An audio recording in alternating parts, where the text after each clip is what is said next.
డబ్బు లేకపోతే నిందకి గురైపోతావు. ఎంత డబ్బు అన్న ఆర్తి వద్దు, కానీ సంపాదించాలి, ప్రయత్నం ఉండాలి. ఆ ప్రయత్నం కూడా చేయకుండా ఒక్క రూపాయి సంపాదించకపోతే అమ్మ నిందిస్తుంది. తండ్రి కొడుకుని చూసి సంతోషంగా ఎరా అని ఇలా వెన్నుపాము మీద తట్టడు. మేము కష్టపడి సంపాదిస్తాం, వీడొక్క రూపాయి తేడు. అన్నదమ్ములు మాట్లాడరు.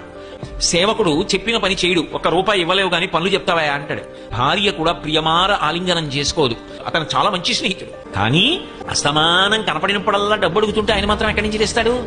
అందుకని ఇట్నుంచి ఈ డబ్బు సంపాదించిన వాడు ఎడుతుంటే అట్నుంచి మంచివాడైన స్నేహితుడు ఇలా వస్తుంటే వీడిని చూసి పని లేకపోయినా ఇటు రావలసిన వాడు అట్టెడిపోతాడు. ఏమాయి బాగున్నావా అని ఇలా చీ కూడా ఎత్తాడు. కాబట్టి ఓ స్నేహితుడా, డబ్బు సంపాదించు. డబ్బు సంపాదించనన్న మాట అనకు. యవ్వనంలో డబ్బు సంపాదించి తీరాలి. కాబట్టి ఆ డబ్బు చేత లోకమునందు సమస్తమైన సుఖములు కలుగుతాయి. కానీ ఒక్కటి గుర్తుపెట్టుకో, నీతి తప్పి సంపాదించవద్దు.